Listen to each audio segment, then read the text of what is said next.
السلام علیکم ورحمۃ اللہ وبرکاتہ۔ امید ہے تمام ساتھی احباب خیریت سے ہوں گے۔ الحمدللہ آج ہمارا آزادی کا دن ہے۔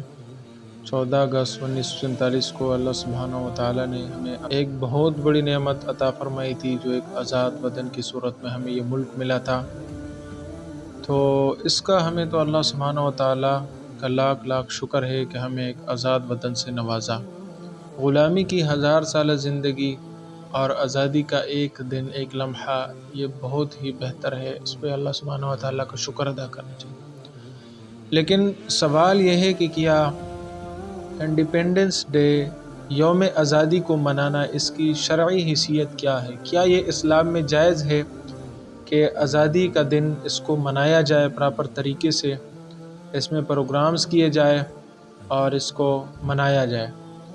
تو یہ بالکل جائز ہے، اس میں کوئی شرعی ممانعت نہیں ہے۔ شیخ الاسلام مفتی تقی عثمانی صاحب سے کسی نے یہ پوچھا تھا کہ آپ لوگ اکثر کہتے ہو کہ عید میلاد النبی، یعنی جس دن آپ صلی اللہ علیہ وسلم پیدا ہوئے تھے، اس دن ان کے پروگرامز میں شرکت کرنا، یہ پروگرامز کرنا، یہ بدعت ہے کہ عید میلاد النبی کو منایا جائے۔ لیکن 14 اگست آپ لوگ خود مناتے ہو، اس دن آپ لوگ بیانات بھی کرتے ہو اور آپ لوگ جو ہے یہ مختلف پروگرام جو ہے یہ کرتے ہو اور اس خوشی میں شریک ہوتے ہو۔ تو کیا آپ صلی اللہ علیہ وسلم کا پیدا ہونا یہ کوئی خوشی نہیں ہے کہ آپ لوگ اس دن یہ نہیں کرتے، پروگرام وغیرہ نہیں کرتے اور یہ کرتے ہیں؟ تو اس کا جواب یہ دیا تھا کہ اصل میں بدعت کی تعریف ہمیں پہچاننی چاہیے۔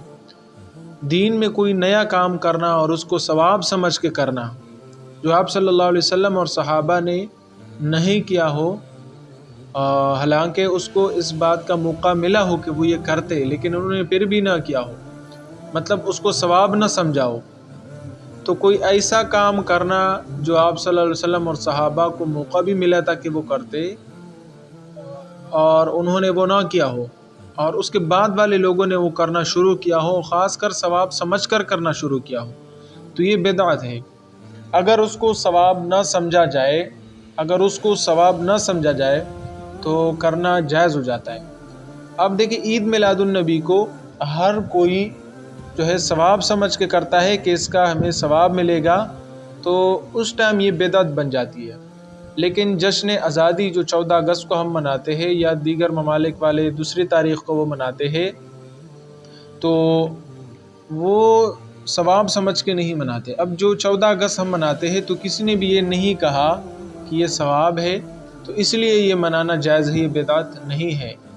جبکہ دیگر پروگرامز جو ہے، اگر اس کو ہم ثواب سمجھ کے کریں تو بدعت ہے۔ تو اگر 14 اگست کو بھی ہم ثواب سمجھ کر کریں تو پھر یہ بدعت بن سکتی ہے، بدعت ہے، لیکن ہم کوئی بھی اس کو ثواب سمجھ کے نہیں کرتا، تو مسئلہ سارا بدعت میں ہے۔ تو اللہ سبحانہ و تعالیٰ ہمیں بدعات سے بچائے۔ اگر ہم کوئی نیا کام کریں بھی دین میں تو ہمیں وہ ثواب نہیں سمجھنا چاہیے، وہ بدعت بن جاتی ہے۔ ہاں، وہ کام جو آپ صلی اللہ علیہ وسلم اور صحابہ نے کیا ہو تو اس کو کرنا چاہیے۔